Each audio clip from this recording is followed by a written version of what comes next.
네, 성경 시편 33편 6절부터 14절까지 시편 33편 6절부터 14절까지 우리 교도할게요. 조금 힘을 내어서 또렷또렷하게 성경을 읽었으면 좋을 것 같아요. 6절 제가 읽을게요. 여호와의 말씀으로 하늘이 지음이 되었으며 그 만상을 그의 입기운으로 이루셨도다. 그가 바닷물을 모아 무더기 같이 쌓으시며 깊은 물을 곳간에 두시도다. 온 땅은 여호와를 두려워하며 세상의 모든 거민들은 그를 경외할지어다. 그가 말씀하심에 이루어졌으며 명령하심에 강구히 섰도다. 여호와께서 나라들의 계획을 폐하시며 민족들의 사상을 무효하게 하시도다. 여호와의 계획은 영원히 서고 그의 생각은 대대에 이르리로다. 여호와를 자기 하나님으로 삼은 나라 곧 하나님의 기업으로 선택된 백성은 복이 있도다. 여호와께서 하늘에서 보고 보사 모든 인생을 살피시며 함께 읽습니다. 시작. 곧 그가 거하시는 곳에서 세상의 모든 거민들을 굽어 살피시는도다. 아멘. 네, 오늘 말씀의 제목은 말씀 안에서 자유함이 선택을 자유롭게 합니다 라는 거예요. 말씀 안에서의 자유를 누릴 줄 알아야 되는 거죠. 여러분, 입헌주의라는 말 있잖아요. 입헌주의. 그러니까 법 안에서의 자유잖아요. 법 안에서의 자유. 법이라는 큰 어떤 그 보호막을 쳐놓은 다음에 그 안에서 자유를 누려야 되잖아요. 우리가 소중한 물건을 가지고 있는데 그 소중한 물건을 통에 담았습니다. 통에 담았는데 이 겉에 그 케이스가 약하잖아요. 그럼 부서지잖아요. 그 안에 있는 것이 보호받지 못합니다. 그 법이 단단해야 되는 거죠. 그 단단한 법, 그러면서도 완전한 법, 그 안에서 우리가 자유롭게 활동할 수 있는 것, 그것을 입헌주의라고 하는 거죠. 자유민주주의, 그것이 자유다라는 거죠. 남자들이 군대를 회피할 수 없잖아요. 특별한 어떤 특이한 케이스가 아닌다면은 군대를 다 입대를 해야 되는 거죠. 근데 이제 군대 가지 않고 도망 다니는 게 자유 같잖아요. 그런데 군대 요즘 몇 년이에요? 1년 반 합니까? 1년 반 동안 군대에 매여 있잖아요. 그 매여 있음으로 말미암아 남자가 자유로워지는 거예요. 그죠? 군필, 그죠? 그런 말에서 그 군 안에서 자유함 누리는 거. 그러니까 말씀 안에서 자유를 누려야 우리 삶 속에 선택이 자유롭다는 거예요. 그러니까 말씀 안에서 자유를 누리지 못하면 우리의 삶이 불안감을 느끼게 되고 참 자유가 주는 혜택을 누리지 못하게 된다. 그것을 오늘 말씀은 말씀하고 있다라는 거죠. 오늘 판문, 이제 서일문답 제 8번째 강의인데 제 8문이 어떤가? 질문이에요. 제 8문 다 같이 한번 읽도록 하겠습니다. 시작. 네, 어떻게 하나님께서 자신의 작정을 이루시는가? 대답을 해보세요. 시작. 하나님께서는 창조와 섭리의 사역으로 그분의 작정을 이루십니다. 네, 대답부터 보면 좀 잠이 오는데, 자, 지난주에 아마 그 강도사님께서 하나님의 그 예정에 대해서 말씀하셨어요. 예정은 두 가지가 있죠. 이중 예정. 선택이 있고 유기가 있습니다. 버려둠. 하나님이 우리를 선택하셨어요. 그래서 여러분 장례식을 치러보면 저도 꼭 하는 말이 있는데 세상 사람들은 죽으면 뭐라고 쓰냐면요. 학생이라 써요. 학생. 그러니까 이 땅에 유학생으로 왔다가 학생으로 왔다가 다 배우지 못하고 갔다. 이런 뜻이 학생. 근데 예수 믿다가 죽으면 뭐라고 적어요? 직분을 적긴 한데 장로, 집사 적긴 한데 성도 적어요. 성도. 그죠? 목사 김도훈 이런 되지만 성도 김도훈 그런 뜻이죠. 성도가 뭐예요? 하기오스 구별함을 받은 자. 그래서 로마서 14장에 사나 죽으나 우리가 다 그리스도의 것이로다. 하나님의 것으로 그리스도의 것으로 영원히 구별된 자. 그래서 학생과 성도는 다른 거죠. 이 땅에서 왔다가 유학생으로 왔다가 잠시 살다가 다 못 배우고 그냥 허무하게 가버렸어요. 근데 성도는 뭐예요? 사나 죽으나, 그러니까 살아서도 위로가 있지만 죽어서도 위로가 있어요. 하이델베르크 요리문답 제 첫 번째 나오는 위로예요. 성도의 유일한 위로가 뭐냐? 사나 죽으나 우리는 내 것이 아니요 나의 구주 예수님의 것입니다. 이게 우리의 유일한 위로다라는 거예요. 그러면 살았을 때도 예수님의 것이지만 죽어서도 예수님의 것이다. 살아서 받는 위로가 있지만 죽어서도 받는 위로가 있고 죽어서 받는 위로가 더 크다. 왜? 부활이 있으니까. 영원히 그리스도의 것이니까. 그 구별을 언제 해놓으셨느냐? 하나님이 창세 전에, 땅이 있기 전에, 빛이 창조되기 전에 이미 하나님께서 작정해 놓으셨다. 예정해 놓으셨다. 그게 선택 예정이에요. 여기 선택받지 못한 자들은 유기를 말하는 거예요. 하나님 어떤 자를 선택하고 어떤 자를 왜 선택 안 합니까? 버려두십니까? 우리가 이해할 수 없는 거예요. 깊도다 하나님의 지식과 지혜의 부요함. 우리가 그 길을 찾지 못할 것이요. 우리 늘 하는 말이 있어요. 그 지렁이가 매니큐어를 생각 못 하잖아요. 그죠? 지렁이가 매니큐어를 상상을 못합니다. 하물며 인간이, 죄인된 인간이 하나님의 뜻과 그 기쁘신 뜻을 우리가 다 이해할 수 있냐? 이해 못하는 거예요. 그래서 저 지난주에 썼던 말이 뭐냐면 수납하는 거예요. 그러니까 이제 수납 공간이 많다는 거예요. 뭐 옷을 산다든지 필통을 산다든지 자동차를 산다든지 수납 공간이 많아요 그러잖아요. 공간이 많아요. SUV 차에는 수납 공간이 많아요. 그 담아두는 거예요. 지금 안 써도 담아두잖아요. 나중에 쓰게 되잖아요. 담아두는 거. 그게 살림이에요. 영적인 살림이 뭐예요? 수납하는 거예요. 지금 필요하지 않는데 아주머니들 되면 다 이해할 거예요. 그죠? 시집가면 아주머니들 다 아무것도 안 버리잖아요. 끝까지 안 버리잖아요. 왜 그래요? 나중에 쓸지도 모른다. 그죠? 나중에 입을지도 모른다. 다 수납해 놓잖아. 인간이 부족하기 때문에 이렇게 거창스럽게 쓰레기만 쌓이는 건데 하나님의 뜻을 우리가 하나님의 말씀은 다 버릴 게 없죠. 믿음으로 받으면 버릴 것이 없느니라. 말씀을 다 수납하는 거예요. 내가 이해되지 않아도 수납하는 거예요. 이 수납하도록 하시는 분이 누구냐면 성령님이에요. 성령님이 말씀을 들을 때 우리에게 은혜의 방도로 역사해 주셔서 은혜 받을 자에게 은혜 베풀 수 있도록, 그러니까 그 말씀이 믿어지도록 수납되어지도록 다 이해되지 않아도 담아둘 수 있도록 그렇게 하신다라는 거예요. 요셉이 꿈을 꿨잖아요. 꿈을 꿔가지고 해달별들이 나에게 절합디다. 곡식단들이 나에게 절합디다. 그러니까 이제 형들이 시기하고 미워하고 막 그랬잖아요. 믿음이 없으니까. 야곱도 꾸짖었어요. 근데 성경이 뭐라고 말해요? 야곱은 그 말을 마음에 담아 두었더라. 그러니까 하나님의 뜻을 담아두잖아요. 근데 그걸 누가 하셨어요? 성령님이 하신다. 자, 하나님께서 선택하고 작정하신 자들이 있어요. 그게 우리들인데 그 선택하고 작정해 놓으신 자들인데 우리가 죄를 지었잖아요. 죄를 지어서 하나님의 뜻에 하나님의 자녀와 또 하나님과 교제할 수 있는 그 긴밀한 관계, 연합을 이루는 것이 방해가 되어버렸습니다. 방해가 아니라 아예 단절이 되어버렸어요. 하나님의 형상이 다 망가져버렸어요. 그럼 어떻게 돼요? 죄의 사건 사망이니까 선택 예정해 놓으셨는데 죄를 지었어. 하나님의 자녀가 아니에요. 합당치 않아요. 그럼 어떻게 해야 돼요? 심판에 죽어야 돼요. 그런데 하나님은 작정한 자들을 끝까지 책임지셔요. 그래서 언약이 신실하신 하나님이 때가 되매 갈라디아 4장 4절에 때가 되매 예수 그리스도를 보내셔서 하나님이 작정해 놓으신 그 모든 자들을 예수님이 안고 십자가에서 보혈로 다 씻어버리신 거예요. 죄의 문제를 해결해 버리신 거예요. 이제 우리는 씻음 받아서 하나님의 자녀가 된 거예요. 그런데 하나님의 자녀가 된 줄 모르고 산단 말이에요. 그래서 모르고 사는 자들에게 오늘날 뭘 해야 돼요? 복음을 전해야 되는 거예요. 복음을 전해서 창세전에 하나님이 당신을 선택하셨어요. 예수님이 당신을 위해 십자가에 달려서 모든 죄의 문제를 해결해 놓으셨어요.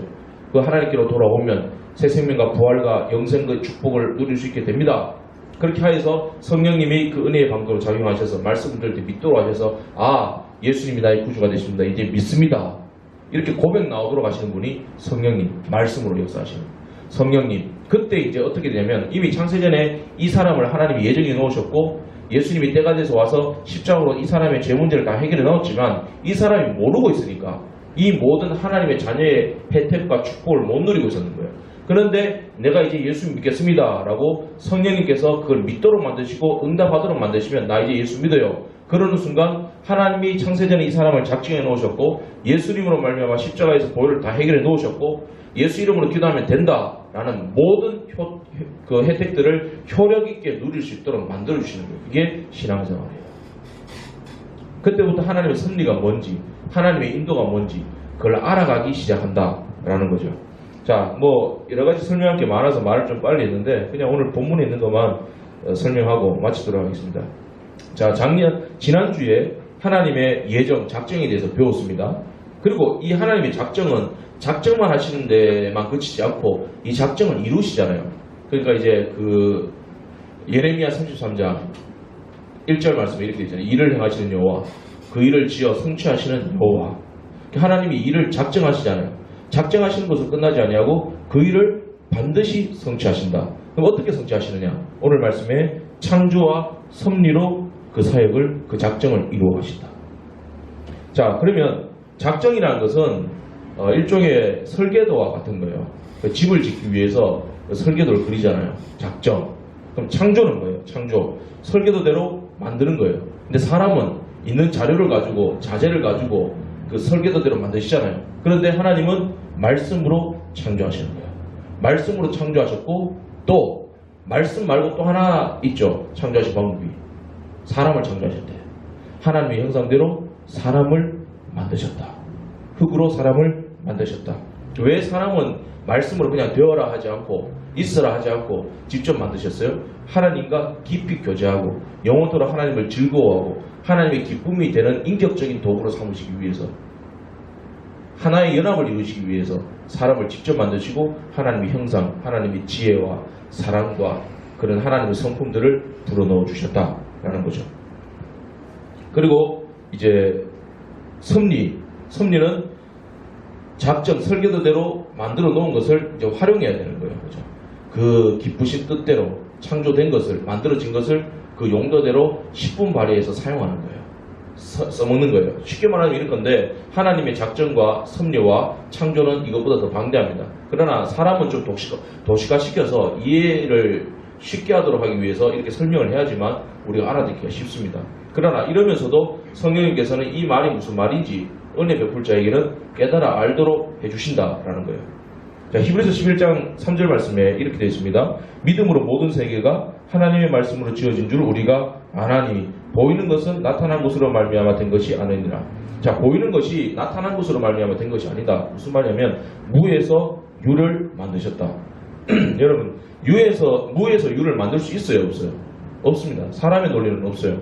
우리가 뭐 저지난주입니까? 공유적 속성과 비공유적 속성을 배웠잖아요.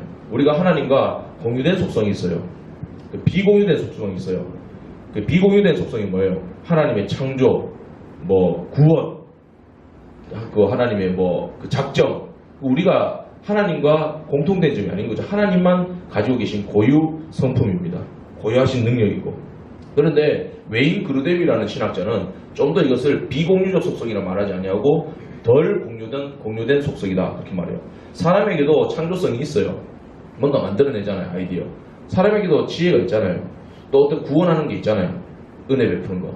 그런데 하나님의 구원과 창조와 또 지혜와 뭐 이런 작정과는 비교할 수 없는 거예요.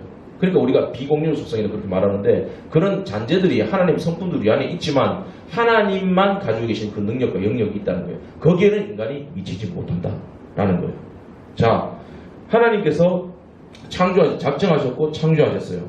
하나님이 태초에 천지를 창조하실 때 어떻게 창조하셨냐면 빛이 있으라 그랬어요. 그러면 빛이라는 것을 만들어 놓고 빛이라고 이름을 지어주셨어요. 있기 전에 빛이라는 이름을 불러주셨어요. 네? 어려워요? 잘 들으셔야 됩니다. 그 빛을 하나님이 창조하셨는데 태양을 만드셨단 말이에요. 빛을 만드셨단 말이에요. 빛을 만드셨어요. 그 다음 셋째 날에가 뭐 해, 달, 별을 만드셔 태양을 만드신 거잖아요. 성경 해, 달, 별이라 되어 있지만 태양을 만드셨다 이 말인 거죠. 행성들을 만드셨다 이 말인 거죠. 그러니까 빛이 있으라. 그러니까 태양이 빛이 아니라 빛이 있으니까 태양이 태양 노릇을 할 수 있는 거예요. 그죠? 근데 그 빛을 하나님이 뭔가 만들어 놓고 빛이라 했습니까? 아니죠. 빛이란 걸 먼저 부르셨어요. 있으라. 그 불렀는데 없는데 이게 창조돼 버린 거예요. 왜? 하나님 말씀이니까. 근데 그 다음에 아담이 보세요. 아담이 동물들의 이름을 지었잖아요. 근데 아담은 동물들의 이름 지는 게 창조성이잖아요. 어떻게 보면 지혜가. 그죠? 그런데 있는 동물에다 이름을 붙였지 없는 동물에 이름 붙여서 있도록은 못했는 거예요. 아담이. 그죠? 그런데 우리 인간편에 봤을 때는 있는 거에다가 이름을 족족 붙이는 것 자체도 지혜가 너무나 대단해요. 그죠? 엄청난 지혜예요. 근데 하나님의 지혜는 최초의 인간 아담을 뛰어넘는 거예요. 아담이 지혜로웠을까? 솔로몬이 지혜로웠을까? 단언컨대 솔로몬이 아담에게 못 비빕니다. 근데 아담이 그렇게 생각합니다. 물론 뭐 홍수의 사건도 있음으로 해서 하나님이 섭리를 이렇게 조정해 나가셨는데, 아담이 930년 살 이유가 있었을까요? 이유가 있죠. 자녀들도 낳았지만 그 아담이 가지고 있던 모든 삶의 지식들, 벌레에 관한 지식, 뭐에 관한 지식, 과학에 관한 지식, 뭐 돌 굽는 지식, 이 모든 것들을 900년 동안 전수를 해나갔을 것 말이에요. 자녀들이. 이 버섯은 독버섯에 먹으면 죽어요. 뭐 이런 것들. 이게 배가 아플 때는 뭐 상한 것은 뭐이기 때문이에요. 이런 것들을, 지식들을 계속 전수를 했을 거란 말이에요. 전수를 해나가고 그 후손들이 더 발전시켜 나간 거죠. 하나님의 깨진 형상과 지식을 가지고도 그만큼 노릇을 한단 말이에요. 이건 지역적인 부분이니까 넘어가겠습니다. 하나님이 빛이 있으라. 빛이라는 이름부터 부르셨어요. 존재부터 부르셨어요. 없는 데서 있는 것으로 부르시는 거예요. 불러주셔. 말씀하셨는 거예요. 그런데 그게 창조된 거예요. 그래서 하나님이 천지 만물을 말씀으로 창조하셨다. 이게 사람에게 있는 능력이에요? 없어요. 근데 이런 능력이 우리의 삶 가운데 일어날까 일어나지 않을까? 천지만물 다 창조되었어요. 우리가 하나님의 형상대로 지금 받았어요. 그런데 우리의 삶 가운데 창조주 하나님의 능력이 발휘될까요? 안 될까요? 발휘된단 말이에요. 오늘 그것도 말씀하고 있는 거예요. 하나님의 섭리 안에는 창조와 섭리로 하나님의 작정을 이루어 가시는데 우리의 삶 가운데 믿는 신자들 삶 가운데 하나님의 창조와 섭리하심의 역사가 드러난다는 거예요. 그것으로 하나님의 뜻을 작정을 이루어 가시고 하나님의 백성을 인도해 가신다. 시편 33편 6절 오늘 말씀이죠. 여호와의 말씀으로 하늘이 지은 바 되었으며 그 만상을 그의 입 기운으로 이루셨도다. 말씀으로 하늘이 지은 바 되었다. 무에서 유를 창조하셨다. 자, 시간과 공간도 눈에 보이지 않잖아요. 시간이 흘러가잖아요. 시간이라는 것도 하나님이 창조하신 거예요. 태초에 하나님이 천지를 창조하시니라. 빛이 있으라. 그 시간을 얘기할 때 빛부터 얘기해야 되는 거잖아요. 빛이 창조된과 동시에 시간이 시작된 거예요. 그죠? 빛이 시작된과 동시에 뭐죠? 아인슈타인의 그 무슨 법칙이야 예, 상대성이 역시 대단해요. 그러니까 고산지에 사는 사람이 좀 덜 는다 그러잖아요. 시간이 늦게 가니까. 그죠? 속도에 빨리 붙어 있을수록 사람이 더 늦게 늦는데요. 근데 낮은 곳에 중력에 가까울수록 사람이 늦는다 그러나? 반대인가? 그렇게 되는 거잖아요. 시간이라는 거. 그 시간이라는 것도 보이잖아요. 근데 하나님이 그 시간이라는 것도 하나님 창조하신 거예요. 그 시간을 하나님이 활용하셔서 크레노스라는 그 시간, 흘러가는 시간 안에 하나님의 작정과 예정을 집어넣으시는 신적 개입, 카이로스. 그 카이로스 시간대 예수님이 오시고 하나님이 그 가운데서 하나님의 뜻을 이루어 가시고 구원해 놓으시고 선택 작정해 놓으신 것을 하나님께서 다 이루어 가시는 거. 그 시간을 쓰시는 거예요. 역사를 쓰시는 거. 왜? 하나님이 창조하셨으니까. 창조하신 것을 쓰시는 거예요. 그죠? 하나님의 작정을 시간이란 창조물로 이루어 가시는 거예요. 그 시간 속에 우리가 태어나게 된 것이죠. 기독교가 부흥하게 된 것이고. 자, 그런 시간이 흘러갑니다. 그리고 공간도 우리가 생각할 때는 공간 그러면은 그냥 텅 비어있는 공간이라 생각하잖아요. 그런데 사람이 공간을 창출해낼 수 있느냐? 있죠. 예를 들어서 우리가 교회 건물도 짓지만 건물을 딱 지었을 때 공간 활용을 어떻게 할 것인가? 예를 들어 100평이라는 건물을 지었을 때 100평 안에서 이런 공간을 파티션을 나눠 놓읍시다. 그리고 공간 확보가 됩니다. 여기서 우리가 자유함을 얻습니다. 그러잖아요. 공간 안에서 공간을 만들어내는 거잖아요. 그런데 하나님은 그런 게 아니에요. 공간의 자체가 없었습니다. 하나님의 신은 수면 위에 운행하시니라. 하나님이 신만 가득하는 거예요. 그런데 공간도 하나님이 만드신 거예요. 공간을 어떻게 알아봐요? 빛이 있어야 알아보죠. 그러니까 이게 하나님의 지혜와 창조적인 능력이 무궁무진해요. 그런데 이것을 왜 창조하셨느냐? 하나님의 작정을 이루시기 위해서. 시간과 공간과 삼라만상과 우주와 빛과 그리고 사람을 창조하셨다. 그래서 일반 계시, 피조물, 일반 계시, 특별 계시. 하나님이 사람을 지으셨는데 그 안에서 하나님 선택된 자들이 있다. 특별 계시. 하나님의 구원이 있다. 그렇게 하나님이 그 작정을 이루어 가신다. 시편 33편 9절. 그가 말씀하심에 이루어졌으며 말씀으로 창조하셨던 걸 말씀하고 있어요. 명령하심에 경고하게 섰도다. 창조하신 것을 그대로 내버려 두신 것이 아니라 계속 명령하시고 인도해 가시는 거예요. 그 섭리 온전히 경고하게 섰도다. 섭리에 가신다. 특별히 이 구원이라는 것도 하나님의 섭리를 통해서 이루시는 거죠. 아까 말씀드렸죠. 시간이라는 창조물 안에서 하나님이 때가 되어 그 사람을 부르시고 하나님의 은혜에 구속사에게 응답하게 만드시고 내가 30세에 예수 믿었습니다. 하지만 창세전에 하나님이 이미 그 사람을 예정해 놓으셨는 거예요. 때가 되어 예수님이 그 사람의 죄를 십자가에서 다 해결해 놓으시는 거예요. 그럼 하나님의 섭리 안에서 내가 이미 창조되었으나 섭리 안에서 이제 30세 2000년도에 90몇 년도에 태어나서 30세가 돼서 하나님이 부르시면 응답했는 거예요. 그 응답을 누가 하도록 하시는 거예요? 삼위일체 하나님이신 성령님께 주된 사역이다. 그러나 성부, 성자, 성령 함께 사역하셨다. 이게 신비인 거예요. 이것을 우리가 머리로 이해할 수 있느냐? 이해가 다 안 돼요. 어떻게 해요? 수납해야 되는 거예요. 영적인 수납 공간을 많이 만들어 놔야 돼요. 영적인 수납 공간이 좁으면 하나님 말씀을 받지 못해요. 교만과 자기 생각과 죄와 이런 것들이 있으면 말씀이 안 들어와져요. 그 에스겔 말씀 보세요. 에스겔서에 보면 36장입니까? 거기 보면 그 말씀이 와서 그 사람에게 피부에 부딪힙니다. 그 뼈에 부딪힙니다. 시체에다가. 근데 살이 생겨났는데 그 살점을 뚫고 안에 들어가 버립니다. 들어가서 뭐가 돼요? 생기가 발화해져서 생명이 돼버립니다. 말씀이 뚫고 들어갔다니까. 뚫고 들어가서 그 수납되어지는 거예요. 수납되어지면 어떻게 돼요? 심겨지는 씨와 같은 거예요. 그 말씀을 주유한다. 이게 틀린 말은 아니에요. 그런데 매주일마다 와서 말씀을 주유하고 돌아가는 게 아니거든요. 맞는데 이 말씀을 신 거예요. 말씀을 우리 마음밭에 뿌려져서 심겨져서 이 말씀이 계속 열매를 맺도록 삶 가운데서 계속해서 우리가 인내하고 순종하고 말씀대로 살아보고 열매를 계속 맺어가는 거예요. 이게 휘발되는 게 아니란 말이에요. 말씀은 휘발되는 게 아니에요. 말씀 들어가면 성령께서 도우시는 말면 고난도 이겨내고 참기도 하고 슬퍼하기도 하고 그러면서 열매를 맺히게 되는 거예요. 그 열매가 맺히는 게 포도나무인 거예요. 말하자면 포도나무에 열매가 맺히는데 어디에 맺혀? 나무 자체에 맺히지 않고 가지 끝에 열매가 맺힙니다. 가지 끝에 맺힌 열매를 사람들이 보고는 와, 이 포도나무 열매가 맛있네. 이 나무의 열매가 맛있네. 이렇게 말하지 않고 이 포도나무 좋은 포도나무네. 그렇게 해서 예수를 믿게 된다 이 말인 거예요. 열매가 맺히게 된다. 절대로 여러분 어제 들은 말씀, 작년에 들은 말씀 그게 휘발된 게 아니에요. 계속해서 우리 안에서 역사하고 하나님의 말씀 우리 이끌어가고 단련시키고 열매를 맺도록 계속해서 작용하고 계시는 거예요.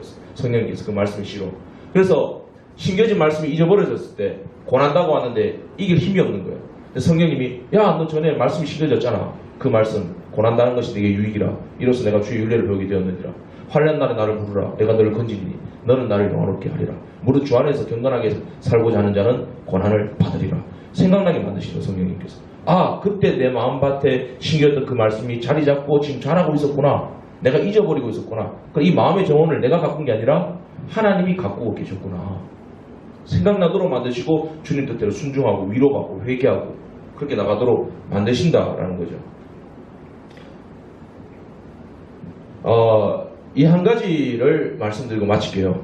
또 하나님의 섭리를 이해하기 위해서 우리 삶 속에 하나님의 섭리, 하나님의 작정을 이루어 가시는데 창조하셨고 이미 창조되었잖아요. 그죠? 그 섭리에 나가시는데 이 섭리 속에서도 하나님의 창조성과 섭리가 이래 발휘가 되는데 이 섭리를 하나님의 섭리를 이해할 때 두 가지 용어를 기억하셔야 돼요. 내가 예전에 한 수년 전에 중등부나 대학부를 할 때 아마 이 부분을 가지고 좀 언급을 했던 것 같아요. 하나님의 섭리를 이해할 때 두 가지 말을 기억하셔야 돼요. 하나는 불례, 하나는 불례. 따라해보세요. 불례. 불례, 뭐 이렇게. 불례지 말고, 그죠? 불례. 미안합니다. 하나는 델레마. 따라해보세요. 델레마. 하나는 불례예요. 이 불례는 하나님의 주권적인 뜻이에요. 그러니까 바꿀 수 없는 거. 하나님이 허용하시지 않는 거, 우리에게. 허용하시지 않고 절대적이고 정할 수 없는 거. 뭐가 있을까요? 하나님의 주권적인 뜻이고 절대로 저항할 수 없고 그 어떤 것도 이 하나님의 뜻을 바꿀 수 없어요. 절대적인 거예요. 뭐가 있을까요? 작정이죠. 그죠? 내 자녀의 작정에 넣으신 거.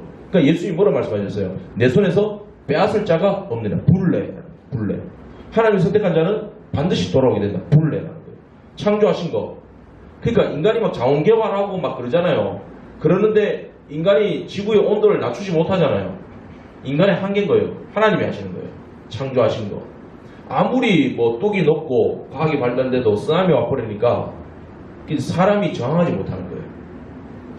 하나님의 창조, 하나님의 구원, 하나님의 작정 절대로 바꿀 수 없습니다. 우리가 하나님 자녀된 거 바꿀 수 없어요. 내가 늘 강조하는 게 그겁니다. 예수 믿는 사람 안에 성령이 거하시는 이 성령의 정이잖아요. 우리 안에 사탄이 못 들어갑니다. 귀신이 못 들어갑니다. 귀신이 장난치고 우리에게 회방을 놓을 수는 있어요. 우리의 마음을 낙심시키려고 여러 가지 도구를 사용할 수는 있어요. 근데 우리 안에 성령이 계시니 성령의 전안에 귀신이 못 들어옵니다.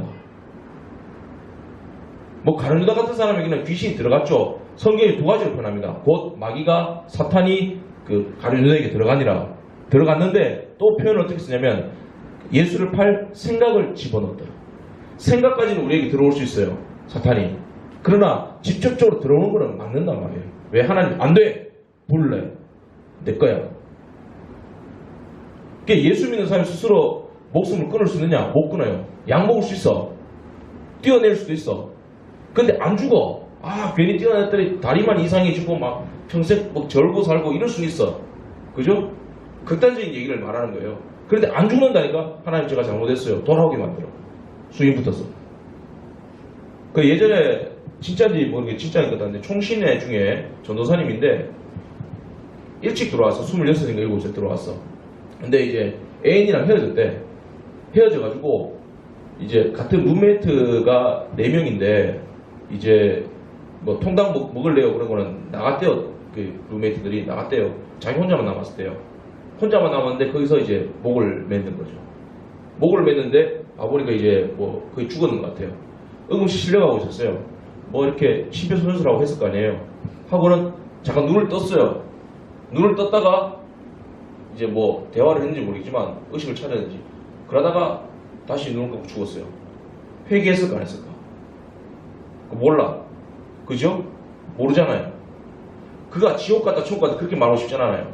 근데 하나님이 선택한 자는 극단적인 상황, 자살이라는 상황 속에서도 하나님이 건져내신다는 거예요. 자살 직전에 뭐 건져내게 만드시는지 뭐 몇 주 전에 다른 목사님 예화 쓰셨잖아요. 아, 그거 뛰어내리면 지금 추워서 얼어 죽어요. 날 따뜻해지면은 따뜻할 때 뛰어내리시라고. 그 웃고는 정신 차리고 안 죽었다 그러잖아요. 그런 식으로 건져내기도 하고 뛰어내렸는데 나뭇가지에 걸려가지고 살아요. 뛰어내렸는데 완벽하게 떨어져서 죽어야 되는데 약간 이제 장애우로 살아요. 근데 회개를 해요. 이지선 씨 맞잖아요. 이지선 씨 지선아 사랑해. 그 사람은 교통사고를 났잖아요. 불이 붙었잖아요. 몇 도 화상 입었어요? 많이 다 일그러져 버렸잖아요. 죽을 것 같잖아요. 근데 살았어요. 그런데 살았으나 절망하고 스스로 목숨 끊을 수도 있잖아요. 그런데 하나님이 택한 자는 불을 내기 때문에 하나님을 믿고 다시 일어서게 만드시는 거예요. 그러니까 여러분들 힘으로 할 수 없는 때가 온다니까요. 그때 뭘 믿으셔야 돼요? 불내. 하나님 불내를 인도하신다. 하나님 나를 작정하셨고 나를 만드셨고 나를 부르시니 하나님이신데 하나님 절대로 나를 망하게 안 하신다. 내가 지금 방황하고 있다. 어거스틴이 그랬다 그러잖아요. 하나님 나를 구원해 주시옵소서. 그러나 지금은 말고요. 조금 있다가요. 이 인간 마음이 있거든요. 근데 하나님이 알았어. 내가 더 기다려줄게. 그러진 않아요. 너 그러냐? 내가 좀 슬프다. 그런데 돌아오도록 만드세요. 옆에 어머니 기도하게 만드시고 어떤 상황으로 친구의 권면을 듣게 만드시고 결국엔 돌아오게 만드세요. 이게 불내, 바꿀 수 없는 불내.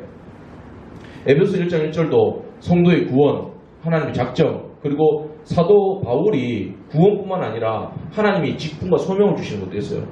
사도 바울이 하나님의 뜻으로 내가 사도가 되었다. 그렇게 말하잖아요. 에베소 1장 1절에. 사도가 되는 것도 자기가 원해서 간 게 아니고 또 자기가 거부해서 그 벗어날 수 있었던 것이 아니고 노력 많이 할 수도 있었겠죠. 벗어나려고, 이기려고, 꺾으려고, 안 가려고. 그런데 하나님의 뜻으로 결국에는 바울이 사도가 되었다는 거예요. 이게 뭐예요? 불내. 내가 아무리 발버둥 쳐도 하나님은 나를 사도로 부렀다. 목회자로 칩시다. 목회자로 신학교 가고 내가 목사 안수를 받았어요. 받았는데도 벗어나는 사람이 있어요. 근데 벗어날 뻔한 더하는 상황이 왔는데도 결국에 돌아오는 사람이 있어요. 자기의 힘으로 벗어나고 자기 힘으로 돌아왔을까요? 그렇지 않아요. 우리가 말하는 것은 하나님의 은혜라. 하나님의 은혜라. 돌아오게 만드시는 거예요. 결국에 가게 만드시는 거예요. 불내. 잠언 16장 33절에도 사람이 제비를 뽑지만 그 일의 작정은 누가 이겠어요? 하나님께 있다. 사람이 막 모여서 이따가 딜레마를 설명할 때 제비 뽑기도 들어가는 건데 자기들이 나와서 막 뽑는 것 같잖아요. 목사를 뽑고 뭐 또 자기가 예수 믿는 것 같고 내가 신앙 고백해서 이 사람 선택해서 뭐 이 사람과 결혼하다 보니까 내가 예수 안 믿었는데 결혼해서 예수 믿게 되었고 자기의 선택인 것 같잖아요. 자기가 제일 뽑은 것 같잖아요. 근데 하나님이 하셨다. 불내 하셨다. 라는 거예요. 좀 이해가 되세요? 계시록 4장 11절에 우리 주 하나님이여 영광과 존귀와 권능을 받으시는 것이 합당하오니 주께서 만물을 지으신지라 만물이 주의 뜻대로 있었고 또 지음을 받았나이다. 이 만물이 하나님의 불내 안에서 이제 섭리되는 거예요. 이루어져 가는 거예요. 자연 환경 우리가 마음대로 못해요. 제가 요즘 기상청에다가 뭐 비가 옵니다, 장마가 옵니다 그런 얘기 나오잖아요. 그 아내에게도 그런 말 합니다. 이 사람들은 성과제로 돈을 줘야 돼. 비 온다고 맞추면 주고 못 맞추면 다시 좀 까고 그죠? 그 우스갯소리로 그런 말 하는 거예요. 그러니까 이제 기상청에서 일하시는 분이 그잖아요. 일기예보 비 안 온다 그랬는데 하늘에서 비가 내릴 때는 그 비가 아니라 제 눈물입니다. 그렇게 얘기한다는 얘기잖아요. 그러니까 사람은 예측을 하는데 근접을 하는데 거기에 동일 하나님의 분례대로 이끌어 가시기 때문에. 이스라엘의 역사, 아까 담임 목사님께서 설교 때 중요한 말씀하셨어요. 히스기야가 기도했잖아요. 기도하게 하신 분 누구라고 그러셨어요? 성령님, 하나님의 뜻을 이루기 위해서. 히스기야가 기도해서 15년 연장됐는데 그 15년 연장했던 그 세월 속에서 누가 나왔어요? 유다 역사상 가장 악한 왕 므낫세 왕이 나와요. 근데 아까 담임 목사님께서 시간이 없어서 그냥 뛰어넘으셨잖아요. 이 중요한 섭리예요. 자, 히스기야가 기도했더니 하나님께서 15년 연장하셨고 거기다가 므낫세를 아들을 태어나게 해서 하나님 예수님의 족보에 들게 하셨다. 얼핏 들으면 아니 므낫세가 55년 동안 집권하면서 완전 깡패인데 그 악한 왕이 태어난 게 뭐가 은혜냐고. 자, 여러분 열왕의 역사를, 구약의 역사와 열왕의 역사를 볼 때 중요한 두 가지를 생각하셔야 돼요. 인간이 아무리 선해도 민족을 구원할 수 없다는 거예요. 그러니까 히스기야가 아무리 선하고 다윗이 아무리 선하고 뭐 아사왕이 아무리 선해도 요사밧이 아무리 선해도 이스라엘의 멸망은 막을 수 없다. 하나님의 진노는 막을 수 없다. 죄의 상승 사망의 것을 막을 수 없다. 또 한 가지는 뭐냐면 인간이 아무리 방해를 하고 악한 공작을 일으키고 전 세계가 다 일어나서 하나님의 백성을 뒤집어 엎어도 하나님은 결국 구원을 이루신다. 합력하여 선을 이루신다. 이걸 보여주는 거예요. 므낫세 왕이 일어났어요. 악한 왕이 이스라엘 역사상 가장 악한 왕입니다. 근데 그런 악한 왕이 아무리 나쁜 짓을 하고 죄를 지어도 결국에 나라가 망해도 결국 그 유다 자손에서 예수님이 나신다 이 말이에요. 사람들이 아무리 길을 막고 방해를 하고 피켓으로 서 있고 막 이래도 하나님의 뜻은 이루어진다. 이게 불례입니다. 그걸 믿고 가셔야 돼요. 여러분 상황에 막 댓글 거는 사람 많잖아요. 그런데 그때마다 내가 이만큼 선하게 했는데 내가 이만큼 노력했는데 하나님 이루실 수 있습니까? 그런 마음 들 때 있거든요. 그것만으로는 하나님의 역사가 이루어지지 않는다는 거예요. 그것조차 깨져야 되는 거예요. 아, 내가 틀릴 수도 있다. 나는 역시 죄인이다. 그러나 이 모든 것이 다운되고 무너지고 다 방해를 해도 하나님의 불례, 하나님이 나를 부르셨고 하나님이 나를 선택하셨고 나를 사랑하시고 하나님의 뜻은 반드시 이루어진다. 그러니까 여러분 내가 망하겠느냐? 망하지 않는다니까. 가정 환경이 그래도 망하지 않는다니까. 다 나에게 댓글 걸어도 내가 망하지 않는다니까. 왜? 하나님이 선택하시고 창조하셨고 부르셨기 때문에. 그리고 하나님은 그 창조하시고 부르신 것을 그대로 두지 않으시고 반드시 이루어 가신다는 거예요. 이를 행하신 여호와 그 일을 지어 성취하시는 여호와 만군의 여호와가 말하노라. 너는 내게 부르짖으라. 내가 너에게 응답하였고 네가 알지 못하는 크고 은밀한 일들을 내게 보이리라. 그럼 왜 부르짖으라 할까? 에스겔서 37장입니까? 그 말씀에 보게 되면 그 일이 하나님의 작정이 있고 다 이루어 가실지라도 너는 나에게 기도할지니라. 그렇게 되어 있어요. 그게 하나님의 방법이에요. 결국에는 그냥 하시지 않고 기도하게 만드세요. 기도하게 만드시고 반드시 그 일을 이루어 가십니다. 그래서 기도하는 것 자체가 응답이다. 그 왕을 세우고 폐위하는 거, 다니엘서 4장에 그 느부갓네살 왕이 소처럼 풀 뜯어먹다가 다시 돌아오고 그러잖아요. 그 느부갓네살이 역사상 가장 화려한 왕입니다. 정금 같은 왕. 그런데 그 아름다운 왕, 가장 뛰어났던 왕을 하나님이 뭉개버리잖아요.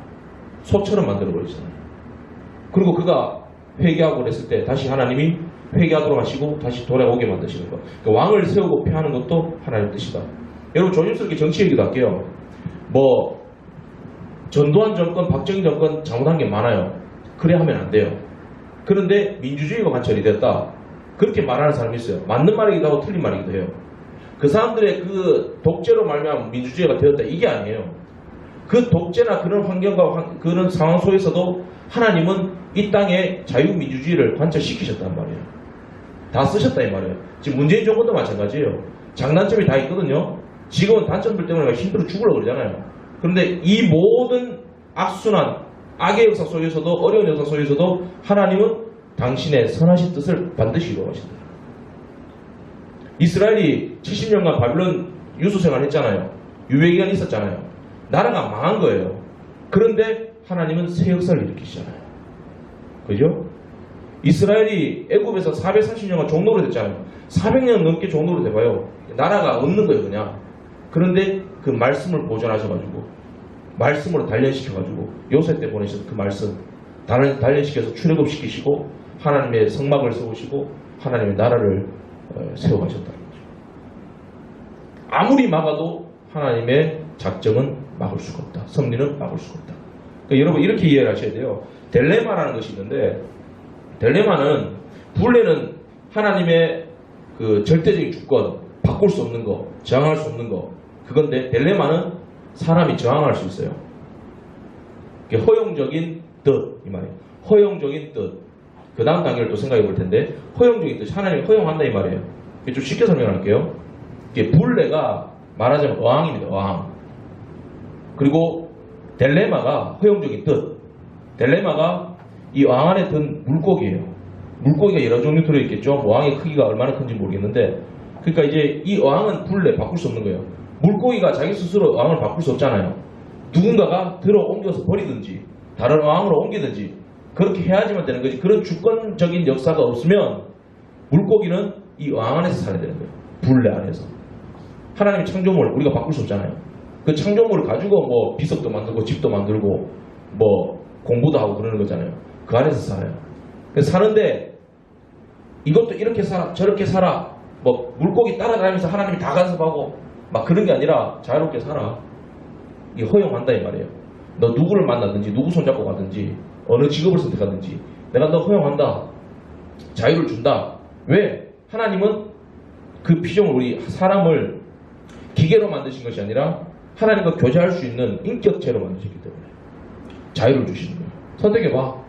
이 사람 저 사람 만나기도 한다니까 자기 마음대로 만나기도 하는데 이제 여기서 이것을 또 한 가지 우리가 생각해야 될 것이 뭐냐면 허용하시는데 하나님이 아까 말씀드린 입헌주의 말씀 안에서 하나님의 소원을 먼저 품게 만드시는 거예요. 하나님의 법과 기준을 제시해 주십니다. 너희들이 자유롭게 사는데 너희들이 몸과 영혼 너희 것이 아니라 내 것임을 알고 살아라. 그죠? 너 오직 너 하나님의 사람아 이것으로 끝나는 것이 아니라 하나님의 사람아 하나님의 사람으로 사는 게 아니라 하나님의 사람이면 하나님의 사람답게 살아라 이 말이에요. 그걸 허용한다 이 말씀입니다. 모든 사람들이 나는 하나님의 사람 하나님의 자녀 이렇게 살아요. 하나님이 내 편이시고 하나님 내 자녀인데 누가 날 건드려 이렇게 살아요. 그런데 하나님의 자녀답게는 못 살아요. 하나님의 자녀답게 선택하지 못하고 하나님의 자녀답게 자유를 누리지 못하고 하나님의 자녀답게 뭐 이렇게 일을 성취해 나가지 못한다는 거예요. 그러니까 여러 가지 이제 노이즈가 있는 거예요. 그러니까 딜레마가 뭐냐면 너에게 허용한다. 누구를 만나든지. 그래서 하나님의 뜻은 뭐예요? 그러나 내 소원이 있다. 내 기준이 있다. 말씀. 변하지 않는 본래의 말씀. 봐봐. 믿지 않는 자와 멍에를 같이 하지 말아라. 그런데도 자기가 믿지 않는 자와 멍에를 같이 할 수도 있는 거예요. 사람은 딜레마 안에 있으니까.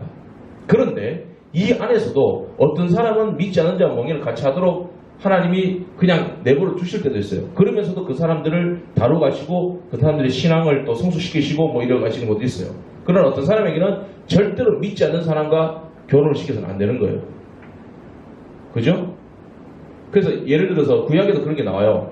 그 하나님이 아브라함을 인도해서 땅에 이르도록 하셨잖아요. 가나안 땅에. 그 땅에 이르도록 하셨는데 그 땅에 흉년이 들었습니다. 아브라함이 어디로 내려갔어요? 애굽으로 내려갔죠. 하나님이 애굽으로 내려가는 거 막았어요? 안 막았어요? 안 막았어요. 그래서 뭐 자기 그 부인을 갖다가 뭐 여동생이니 그렇게 거짓말 치고 그랬잖아요. 이삭 때도 성경이 이렇게 말합니다. 아브라함 때 들었던 흉년이 이삭 때 또 드니라 이렇게 되어 있어요. 또 들었더니 근데 이삭이 애굽으로 내려가려고 했어요. 그때는 하나님 막았어요? 안 막았어요? 막았어요. 아버지 아브라함 때는 안 막았는데 이삭 때는 막아요. 막는다니까요. 하나님 막아가지고 안 돼 너는 가지마. 그 아래 머물면서 네가 머물러 있으면 내가 너에게 복을 주리라. 백배의 축복을 주잖아요. 요나 보세요. 요나 하나님의 딜레마를 허용적인 뜻을 자기가 활용해요. 니느웨로 가라 라는 것이었어요. 결국 이게 불례였거든요. 결국 가야 되는 거거든요. 난 못 가요. 그리고는 하나님의 낯을 피하여 요나서 이렇게 되죠. 하나님의 낯을 피하여 그 욥바로 내려갔더니 욥바로 내려간 것까지 딜레마입니다. 내려갔어요. 자기 자유대로 거부했잖아요. 하나님 뜻을. 욥바로 내려갔는데 마침 거기 다시스로 가는 배를 있는지라 이것도 만난 거예요. 아 이게 하나님 뜻인가? 봐. 하나님이 내가 아닐 수 있는 거야. 딜레마 안에서 다시스 가는 배를 탔어요. 선택했어요. 뱀이 차에서 잠도 잤어요. 선택했어요. 산매운을 망각한 거죠. 그런데 불례가 일어나잖아요. 풍랑이 일어나게 만들고 제일 복귀하지만 하나님이 결국에는 요나가 선택되게 만듭니다. 그리고 바닷 가운데 던져지는 거죠. 던져져서 물고기가 삼키게 하고 물고기가 삼켰는데 다시 스가로 내뱉어 버려요. 근데 그 과정이 요나가 3일 동안 그 물고기 뱃속에 있어서 하나님 잘못했습니다. 결국엔 회개하게 만들어요. 회개하게 만드는 불가항력적인 은혜, 불례의 은혜 베푸셔서 하나님의 딜레마 안에서 그 불례의 뜻을 품고 가도록 만드십니다. 뭐 어떻게 해야 되겠어요? 선택을 할 때 예수 믿는 신실한 사람을 만나도록 선택하셔야 돼요. 예수 잘 믿는 사람 안에서 이 사람을 만날 수도 있고 저 사람을 만날 수도 있어요. 그런데 막 불순한 마음으로 만나지 말고 기도하는 가운데. 예전에 캠퍼스의 어떤 선교단체 강사님들이 자꾸 이상한 말 하던데 25세 이상까지는 이전까지는 연애하지 마. 자기가 어떻게 알아요, 그걸? 우리 집사람은 그 전에 결혼했잖아요. 그러니까 미안합니다. 그러니까 25세라는 기준이 어디서 생겨난 거예요? 그건 뭔지 아세요? 그게 독재입니다, 그거는. 자기 안에서 자기가 담당하고 지도하고 있는 공동체 안에서 결혼하고 이러면 여러 가지 썸 있고 이러면은 불협화음이 일어나고 이런 게 일어날 거니까 자기가 골치 아파지거든요. 그러니까 25세를 다 끌어버리는 거예요. 그런 게 어디 있어요? 20대 초반에 하나님이 건강까지 이렇게 만들 수도 있고 그 이유도 할 수 있고 다만 권면할 수 있어요. 가급적이면 25세 이상 성숙되었을 때 하나님의 선하신 뜻을 품고 교제를 하고 만나는 것이 아름답다 이렇게 얘기할 수 있는 거지만 자기가 딱 쳐버리고 공동체 안에서 연애 못해 우리 공동체 그런 게 어디 있어요. 그러니까 사람이 독재로 가면 안 되는 거예요. 하나님의 뜻은 무궁무진해요. 하나님의 기준과 캐논을 딱 정해놓고 하나님의 분례는 이거야. 그 분례를 품고 그 말씀 안에서 자유롭게 선택을 해야 너희 안에 자유가 있고 평안이 있다. 직업을 선택하는 것도 마찬가지예요. 물론 예외는 있습니다. 그 예외도 하나님이 아브라함이 애국으로 내려갔지만 결국엔 돌아오게 만드시고 배울 게 있도록 만드세요. 어니스트 세클턴 같은 경우에 위대한 탐험가잖아요. 그 사람이 그 남극 횡단하다가 실패하고 돌아왔잖아요. 돌아왔는데 그를 위대한 탐험가 4위인가 3위인가 랭킹 위에 올려놨어요. 콜럼버스는 1인가 그렇게 돼 있고. 근데 그 사람이 남극 그 횡단을 제대로 하지도 못했고 업적을 이룬 것도 없는데 그가 왜 위대한 탐험가냐는 거예요. 그 극한의 위기 상황 속에서도 자기 선원들을 다 살렸습니다. 그리고 그 사람이 나중에 고백하는데 내가 비록 다 이루지는 못했지만 그 실패와 그 과정 속에서 넓으신 하나님의 세계를 보았다. 그리고 수많은 추억들이 생겼다. 그렇게 이겨나가는 거예요. 그렇게 하나님의 뜻을 이루어 가신다. 불례와 딜레마 기억하시고 한번 하고 마치도록 하겠습니다. 소유문답 강의 8번 8번째 제8문 시작. 답 시작. 창조와 섭리의 사역으로 그분의 작정을 이루십니다. 그 하나님의 인도를 받고 말씀 안에서의 자유함으로 선택을 자유롭게 할 수 있는 저와 여러분들 다 되시기를 간절히 바랍니다. 기도하겠습니다. 하나님 아버지 사랑하는 하나님의 자녀 대학부 일시 가운데 하나님의 법과 하나님의 말씀을 기억하고 하나님이 나를 예정 작정하셨고 창조하셨고 또 하나님의 그 기쁘신 뜻대로 섭리해 나가신다라는 것을 기억하고 주님이 우리에게 보여주신 절대적인 법 말씀 안에서 그 분례의 뜻을 붙들고 하나님이 보여주시는 그 딜레마의 환경 속에서 선택하며 하나님을 기쁘시게 할 수 있는 그런 믿음의 자녀들 다 되게 하여 주옵소서. 예수님 이름으로 기도드립니다. 아멘.